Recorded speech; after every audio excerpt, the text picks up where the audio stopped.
আসসালামু আলাইকুম। জীবনে ১ম বার এবার ভোট দিব। কথা হলো ভোট নাকি এবার ২ টা দেওয়া লাগবে।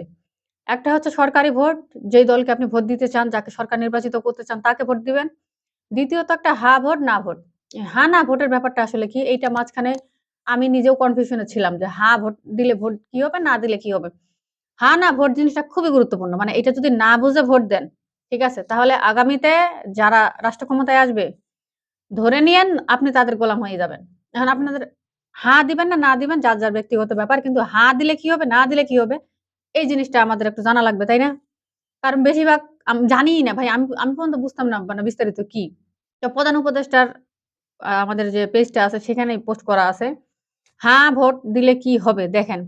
আপনি কি এমন বাংলাদেশ চান যেখানে তত্ত্বাবধায়ক সরকার, নির্বাচন কমিশন ও সরকারি কর্ম কমিশন পিএসসি গঠনে সরকারি দল ও বিরোধী দল একত্রে কাজ করবে। মানে হইল তত্ত্বাবধায়ক সরকার, নির্বাচন কমিশন বা সরকারি অন্য যে কর্ম কমিশনগুলা আছে, এগুলা গঠন করার জন্য সরকারি বেসরকারি ২ দল মিলে পরামর্শ করে তারপরে গঠন করবে। মনে করেন রাষ্ট্র ক্ষমতায় যারা থাকবে তারা একচেটিয়া করলে কি হবে? ওদের মতো করে ওরা করবে। ওদের লোকজন দিয়ে করতে পারে। যেটা বিগত বছরগুলোতে হয়ে আসছে। নাম্বার ২ সরকারি দল ইচ্ছেমতো সংবিধান সংশোধন করতে পারবে না।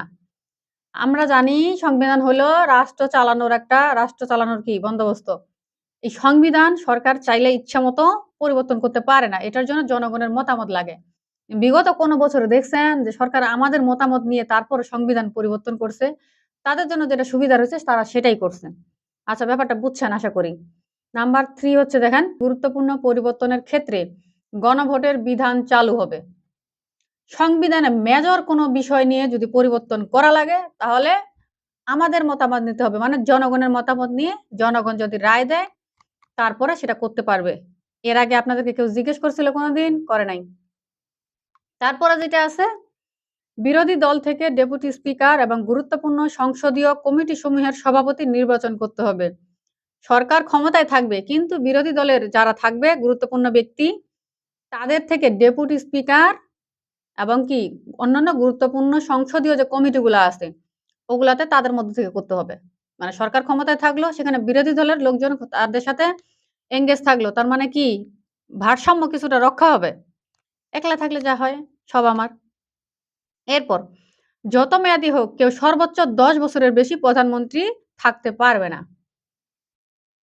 একজন প্রধানমন্ত্রী ১৫ বছর, ২০ বছর আর মানে এভাবে চলেই গেছে। এটা আর পারবে না। একজন সর্বোচ্চ ২ বারের বেশি থাকতে পারবে না। এতে কি হবে? মনে করেন একজনে ১৫-২০ বছর ধরে আছে।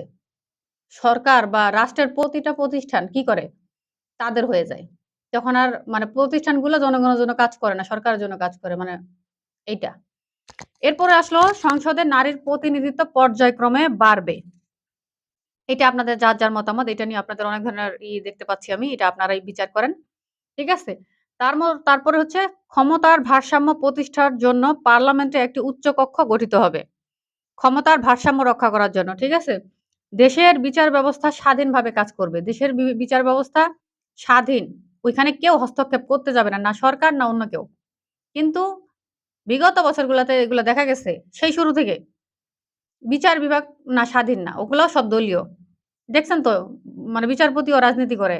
এমন একটা ব্যাপার। ডিসি যায়া নির্বাচনী প্রচার করে ডিসি। তো বুঝেন আমাদের অবস্থাটা কি হয়। এরপর আপনার মৌলিক অধিকারের সংখ্যা যেমন ইন্টারনেট সেবা কখনো বন্ধ করা যাবে না। ইন্টারনেট সেবা বন্ধ করে দিয়া মানুষকে চুপ করাবেন বা আকাম করবেন। এটা করা যাবে না। ইন্টারনেট সেবা কোনো অবস্থাতে বন্ধ করা যাবে না।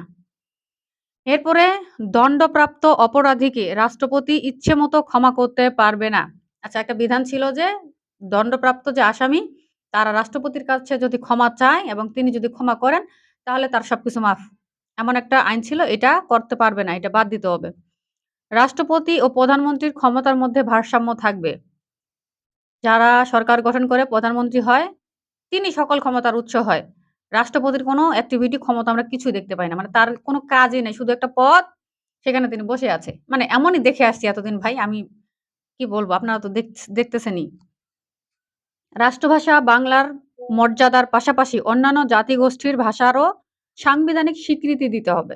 আমাদের রাষ্ট্রভাষা যেমন বাংলা, অন্যান্য যারা আছে মানে জাতিগোষ্ঠী তাদের ভাষারও সাংবিধানিক স্বীকৃতি দিতে হবে। ঠিক আছে? এখন কথা হচ্ছে ফাইনাল কথা। হ্যাঁ, ভোট দিলে উপরের সবকিছু হবে। সবকিছু পরিবর্তন হবে। যদি না ভোট দেন তাহলে কিছুই পাবেন না। মনে রাখবেন পরিবর্তনের চাবি এবার আপনার হাতে। এই যে এতগুলা জিনিস দেখলেন, এখান থেকে কোনটা মনে হইছে যে আপনাদের আমাদের প্রয়োজন নাই?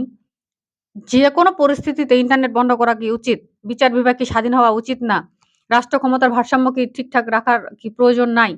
আপনারা চিন্তা করে দেখেন। আমরা আমাদের যারা মানে যাদের হাতে মোবাইল নেই, আমাদের যে গ্রামের যে মুরুব্বিরা, চাচা, বাবা, আমাদের দাদারা বা আমাদের চাচিরা, তারা তো ফোন চালায় না। তারা এই বিষয়গুলো জানেও না। তাদেরকে আপনারা নিজ, নিজ দায়িত্বে বুঝাবেন। নিজ, নিজ দায়িত্ব নিবেন। ভাই এই দেশটা আমাদের। আমাদেরই দায়িত্ব। মানে আমরা যদি আগায় না আসি, কিভাবে হবে? বিগত বছরগুলোর কথা খালি চিন্তা করে দেখেন যে বিগত বছরগুলো আমাদের সাথে কি হয় নাই?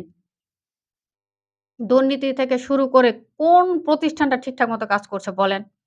জন্ম নিবন্ধন সংশোধন করতে, করতে জীবন শেষ। পাসপোর্টের ভুল সংশোধন করতে, করতে জীবন শেষ। ঘুষ, দুর্নীতি মানে এ কিচ্ছু বলার নাই। কিচ্ছু বলার নাই জাস্ট। এখন যদি এগুলো পরিবর্তন চাই তাহলে হ্যাঁ, ভোট দিতে হবে। হ্যাঁ, জয়যুক্ত হলেই এই যে এতগুলা কথা বললাম এগুলো সব হবে। কারা করবে? কথা হচ্ছে এইটা। পরবর্তীতে যারা সরকারের ক্ষমতায় আসবে তাদেরকে এগুলো করতেই হবে বাধ্যতামূলকভাবে। তারা এগুলো করতে বাধ্য থাকিবেই আমাদের কাছে।